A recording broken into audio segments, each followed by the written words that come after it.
Well, hello, everyone. I'm Terry Gerton. I'm president of the National Academy of Public Administration, and I'm delighted to welcome you to today's webinar. In November of 2019, the Academy released our list of 12 grand challenges in public administration, issues that we believed were crucial to address over the next decade that would require the whole of our government intergovernmental system to work together to resolve, and for which public administrators would play a crucial role. In October, then, 1 month before elections across our country, we're focused on the grand challenge to promote electoral integrity and enhance voter participation. This year, we're particularly focused on the role of the election workforce. Recent months have revealed a significant increase in threats to these crucial members of the public administration community. These threats negatively impact the ability of local governments to recruit and retain the staff they need to administer elections and may undermine voter confidence in the outcome of the elections themselves. Today's presentation by Academy Fellows is designed primarily to inform Academy Fellows of this emerging issue and to suggest ways that, as individuals, they might both support the election workforce and increase public understanding of the ways that workforce strives to ensure the integrity of the vote. We are recording today's presentation and will make it available for you all to reference later or to share as appropriate. And we will take questions following the presentation. Please use the Q&A function at the bottom of your screen to enter your questions as the panel goes along, and we'll get to as many of those as we can. To begin today's presentation, I'd like to introduce Nancy Tate, Academy Fellow and former president of the League of Women Voters. Nancy?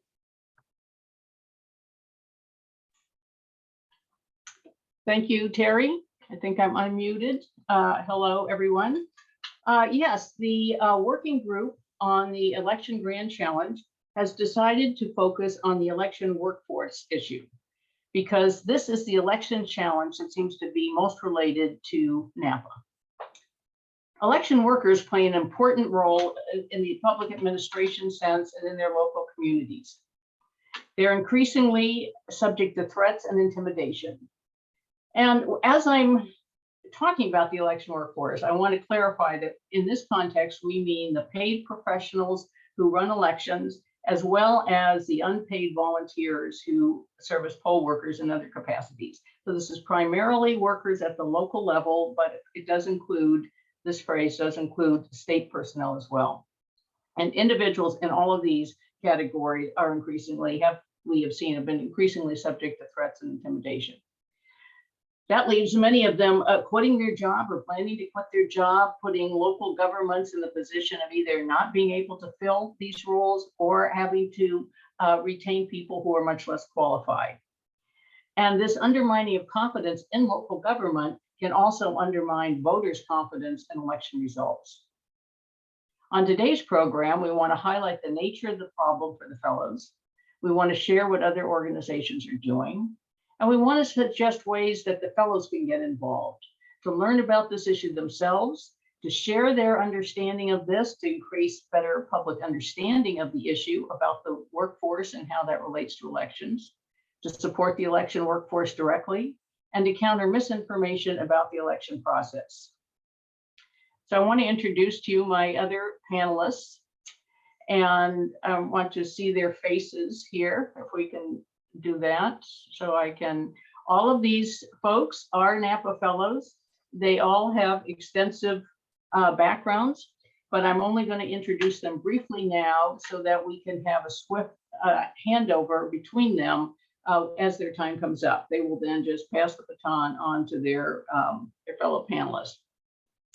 So coming after me will be Mark Robbins, who is the interim executive director of the U.S. Election Assistance Commission. Barry Van Laer, who is the former deputy executive director of the National Governors Association. Edie Goldenberg, who is professor emerita of public science and public policy at the University of Michigan. And of course, we all know Terry Gerton, who will help us wrap up at the end. So with that, I turn it over to you, Mark. Thank you, Nancy, and good afternoon, everyone. I am honored to be here this afternoon and look forward to this presentation and an opportunity to answer any questions you've got. As Nancy mentioned, I'm currently the interim executive director of the U.S. Election Assistance Commission.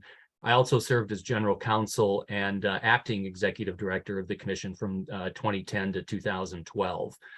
So what is the EAC? We were created by the Help America Vote Act in 2002. Perhaps you all remember in Florida during the 2000 election, we had hanging chads and butterfly ballots. And the purpose of HAVA was to address those problems and ensure that they did not impact election integrity moving forward. It also created the Election Assistance Commission. Now, we have three primary responsibilities. We operate a voluntary voting system certification and testing program. And then we also issue guidelines for voting systems. Again, they're all voluntary. Second, we have a clearinghouse function, which is supposed to collect best practices so we can disseminate that down to the state and local level, sharing information. We provide work product. I'll talk a little bit about that in a minute, that states can use, localities can use. They can download it. They can customize it as the local laws require. And it's become quite popular and much used by states and localities. And then finally, we manage HAVA grants that the federal government appropriates to states through a formula that can be used for election management and modernization. The grants function stood up with the commission itself 20 years ago, and in that period of time, we have allocated $4.48 billion. Now, to put in perspective the issues that both Terry and Nancy identified, let's remember, Article 1, Section 4 of the Constitution gives primary authority to states for the management of elections. And it's important to note that elections in this country, in every state, in every local jurisdiction, they are free, fair, and as accurate as any human endeavor can possibly be.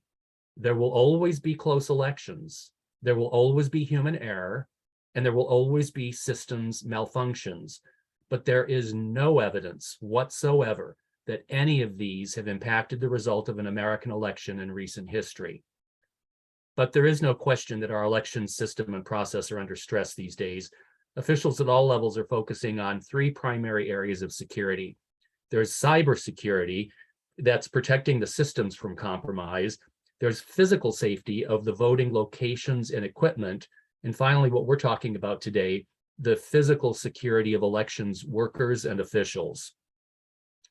Now, while there to date hasn't been any report of an incident of actual physical violence against an election worker because of his or her responsibilities, actual violence is not really the purpose of threats and harassments. The purpose is intimidation, and it works. And evidence of that are the numbers of elections officials across the country that are retiring and the difficulty many jurisdictions are having in recruiting voluntary poll workers. Some specific examples of harassment and intimidation. A Democratic New Mexico Secretary of State, Maggie Toulouse Oliver, has been threatened and harassed, and her colleagues, the Secretaries of State in Michigan and Colorado, are also in that category. The Republican Philadelphia City Commissioner, Al Schmidt, the wife of the Republican Georgia Secretary of State, Tricia Raffensperger, and a personal friend and former colleague of mine, a former Michigan City Clerk, Tina Barton. That's just shows the variety and the levels of people who are being harassed and threatened. Now, Senate Majority Whip Dick Durbin of Illinois has cited a recent survey that reports 1 in 6 elections officials report receiving threats of harassment or violence because of their jobs. And through interviews and public records, Reuters has documented 102 threats of death or violence received by more than 40 elections officials, workers, or their relatives in 8 of the most contested battleground states in the 2020 election. The DOJ Elections Threats Task Force reports that it has reviewed over 1,000 contexts reported as hostile or harassing by elections community members. 11% of those contacts meet the threshold for a federal criminal investigation. So What are officials trying to do to address this growing problem, both at the federal and the state level? There is legislation that has been introduced into both the House and Senate that would try to address this problem. Most recently, Senators Klobuchar and Durbin introduced the Election Worker Protection Act, which would provide federal funds to recruit and train election workers and ensure their safety. Also, it would institute federal safeguards to shield election workers from threats and intimidation.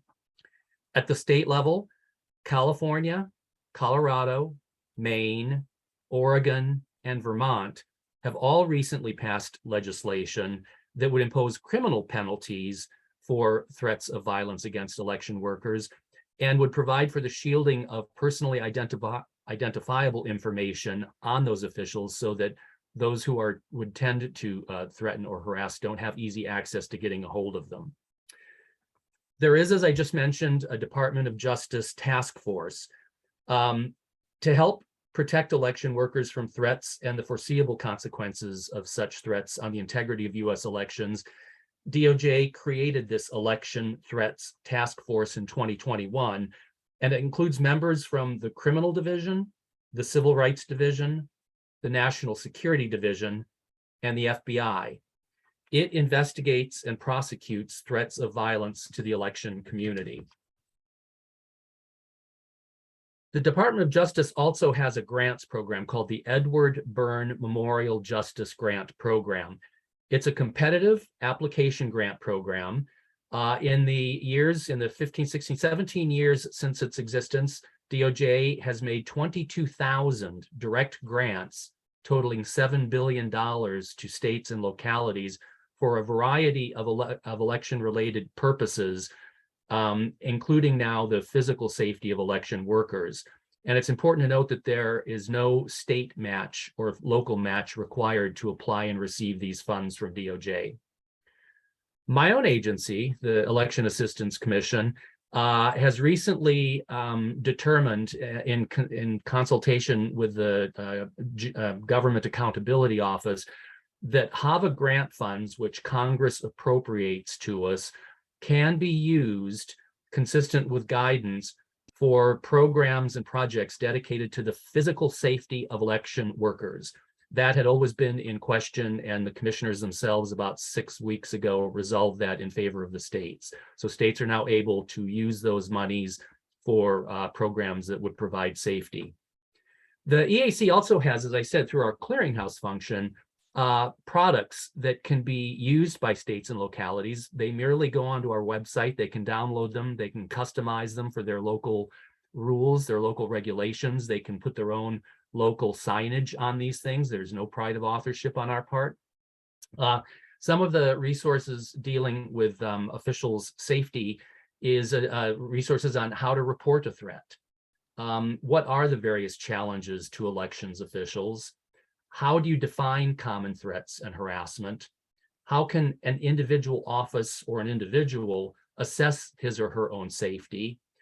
A document literally on how you document what comes in so that when you report it to your local law enforcement or the FBI or the Department of Justice, you have what you need. What happened? When did it happen? How did it happen? What were your perceptions? Are there any notable things that the receiver can pick up on that would be helpful to the investigators and, most importantly, the prosecutors?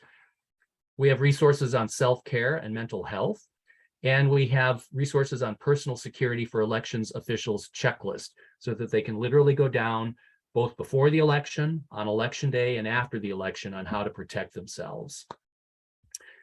In conclusion, as I've said, the bulk of efforts to protect the integrity of the American election system and processes occur at the state and local level. But the federal government has made available certain resources to assist local officials in those endeavors. And to further assist the local officials, it's imperative that every citizen, and most importantly to this event, every fellow, educates him or herself on the process so that we can better combat the threats and accusations against our nation's voting systems. And thank you all for your time. And I will hand the baton now to my colleague, Barry Van Laer. Thank you, Mark. As you indicate, the threats are real and continuing. and whether or not they're carried out, they have an impact that is substantial. As you said, many election officials are leaving, others are experiencing real stress, and the recruitment of volunteers, the backbone of the system, is slowing. Moreover, the misinformation and disinformation that feeds these threats undercuts confidence in the integrity of the election itself. NAPA, as an institution, has only a limited capacity to help address this attack on a critical component of the public administration workforce. However, our more than 850 fellows acting independently can play an important role. First, we can volunteer our time. Though it may be late in some jurisdictions, volunteers are still needed on election day. The National Association of State Election Directors website, www.nased, can link you to your own election information. In addition to our own participation, we can also encourage our family, friends, and colleagues to volunteer. It's a long, long day, as I can attest from personal experience, but it's a most rewarding experience. Second, we can take some time to educate ourselves about the nature of threats in our individual communities, on the qualification of election workers, and how the overall process works to ensure accuracy and prevent fraud. Full-time election workers are professional public administrators, usually with many years devoted to constantly updating and maintaining the complex systems required for a safe and secure election. Third, we can share our knowledge and our support for the election workforce to a variety of audiences, including the workforce itself, the public officials that are responsible for ensuring adequate staffing and protecting election workers in polling places, and the public at large.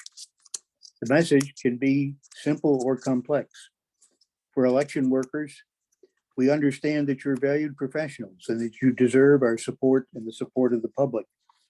For public officials, funding for adequate staff is critical, as are aggressive steps to respond to any threats and a commitment to ensuring the security of polling places and other critical election infrastructure. For the public at large, be alert for threats and understand how the system works to ensure accuracy and integrity. Look for sources of trusted information, such as that provided by the National Association of Secretary of State.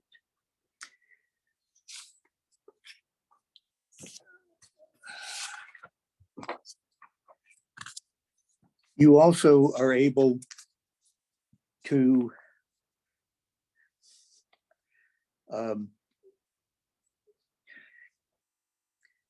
use your own social media as a way and means of providing updated information on the system and what is transpiring.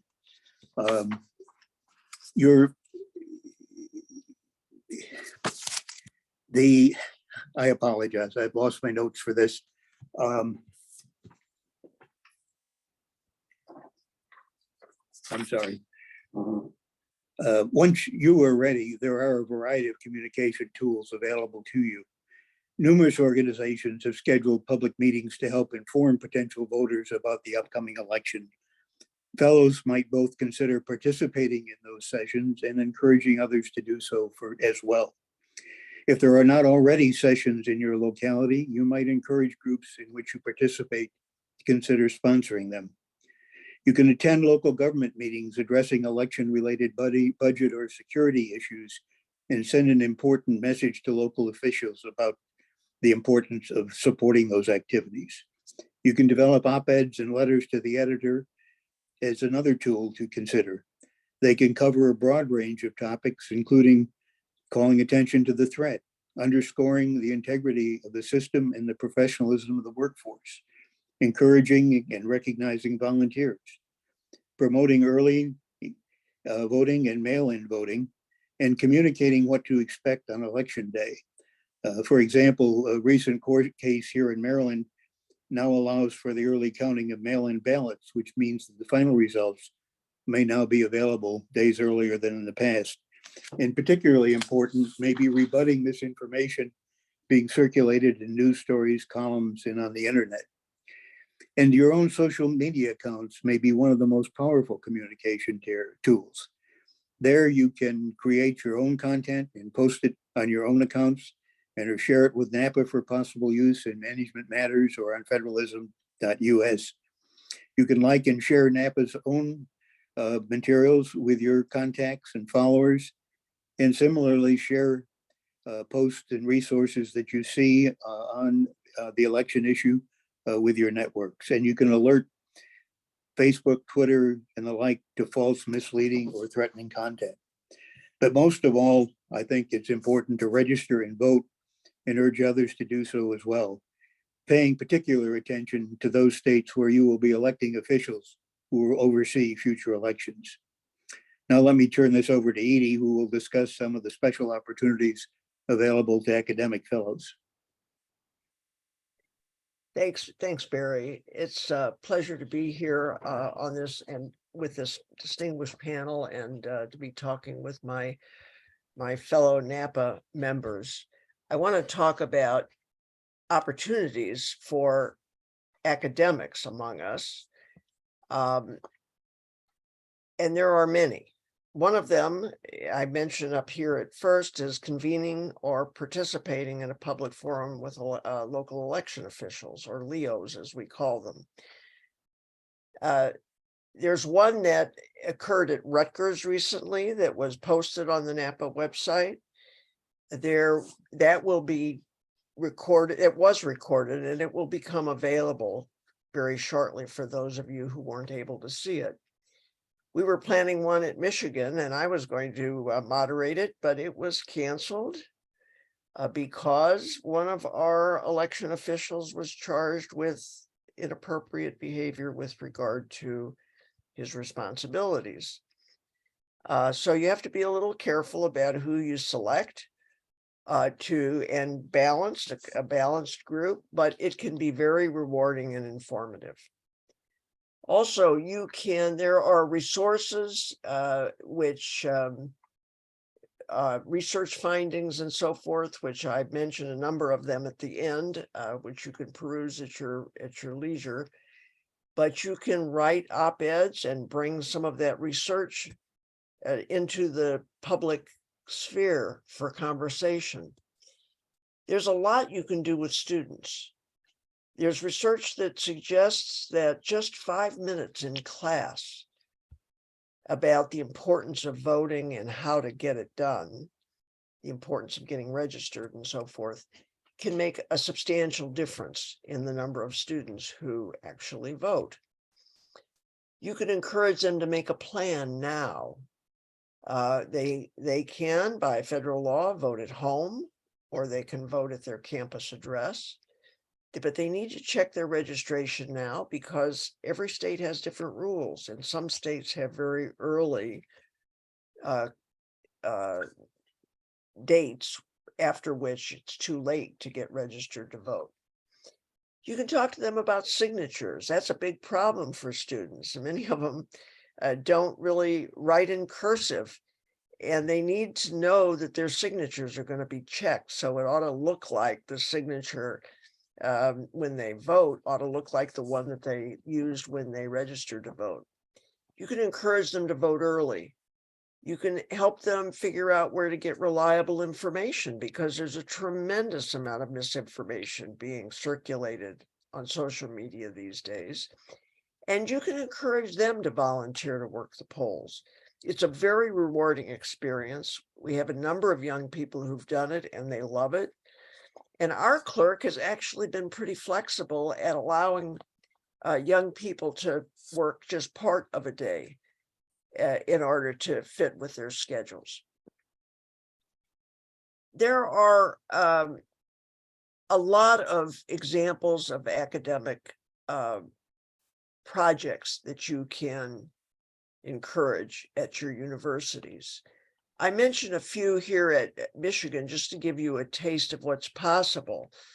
Our School of Information and Computer Science worked to develop computer programs for local election officials to use so that they could track the length of times at various voter sites, and volunteers could encourage people to leave a long line and go to a shorter line if there were choices about where they could vote. They also did a project at our suggestion, really, to develop for small towns, LEOs, information so that voters could track absentee ballots from the moment of request through the receipt to when the ballot was counted. And that freed up a tremendous amount of time that those local workers were using to answer phone by phone requests of people nervous about whether their absentee ballots were being counted. There are examples in the business school, marketing classes, developing research-informed pitches for increasing registration and turnout by voters. There are examples in other schools as well. We have the art and design school, which has been fabulous at using their design principles to work with the local clerk to design signage and wayfinding for the offices and drop boxes. The design faculty and students that they work with in courses have been so effective at this that there's a bit of jealousy developing among some of our clerks and wanting to have that kind of design capability made available to them. And then, of course, in political science, we have the political science and film departments cooperating to produce PSAs directed at students to encourage student voter registration and turnout. One just completed about voter registration, another one to come before long. And then I want to mention these projects to produce voter research-informed, student-designed and delivered nonpartisan education workshops, our Dinners for Democracy. These students have learned a tremendous amount about how the issues they care about connect to the local state officials who have responsibilities for legislating and implementing around those issue topics, something that our students are not getting in civics these days. They've developed these projects with faculty guidance. They deliver them so it's peer-to-peer, student to student, and students come from all the fields of study to join us in these discussions on those issues that they regard as most important.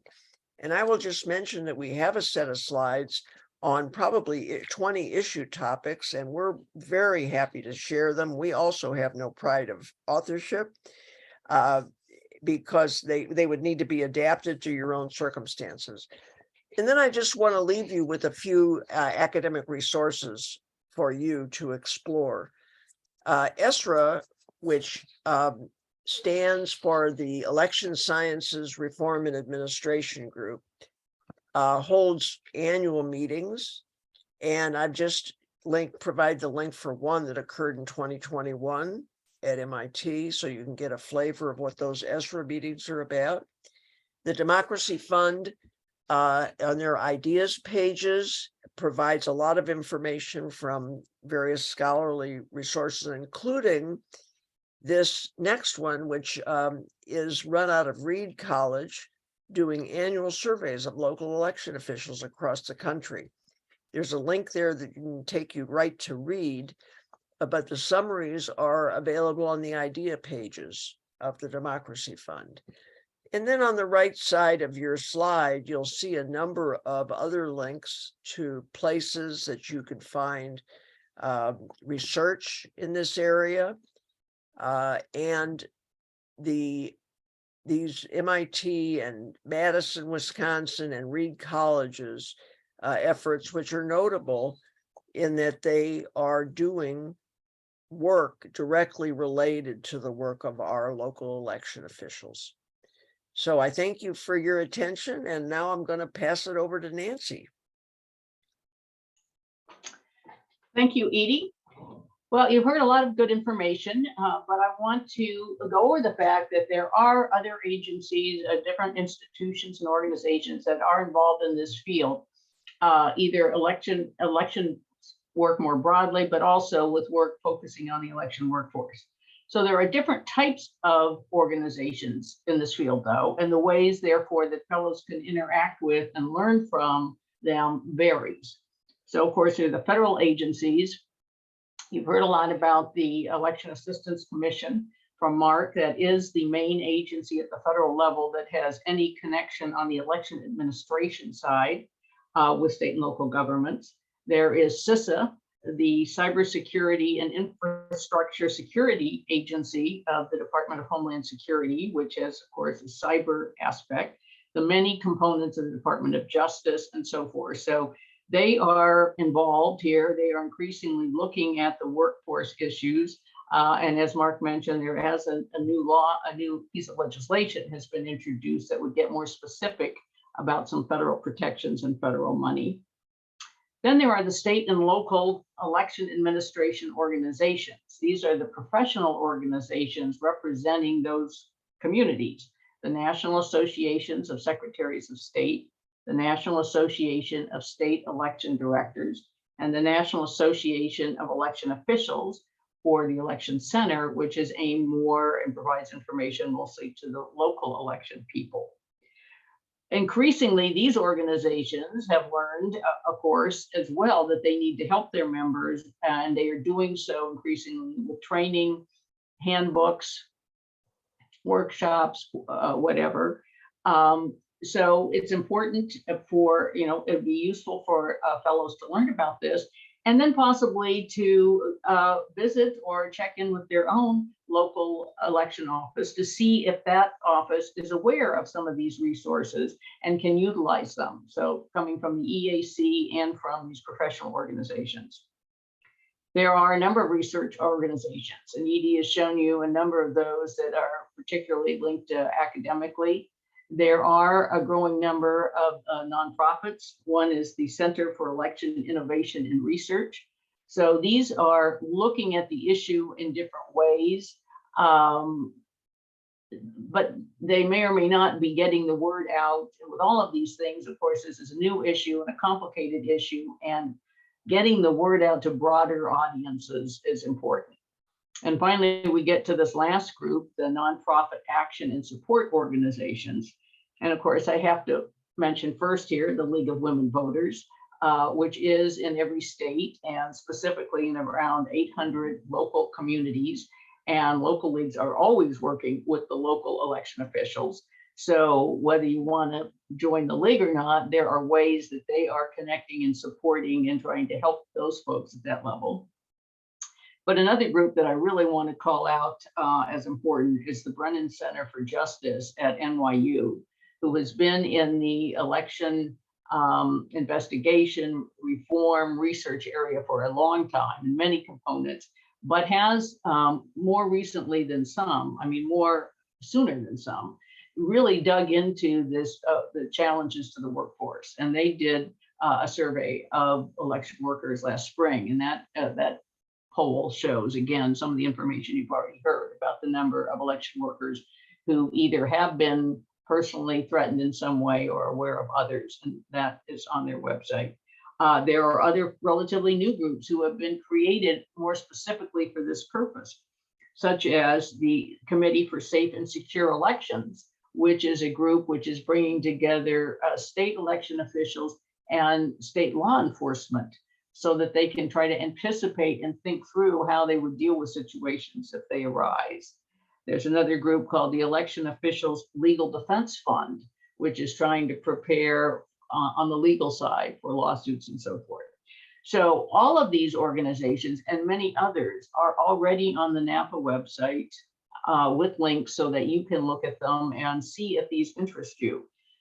These are organizations that, of course, you could actually join, you could support in some way, or you could just utilize their information. So NAPA is not in any official partnerships with any of these groups, but we find all of this information that the other organizations have produced are useful resources for fellows, and we will endeavor to keep that page up to date as we learn more. So with that, I will turn it over to Terry, who will tell you more about what NAPA can provide to you.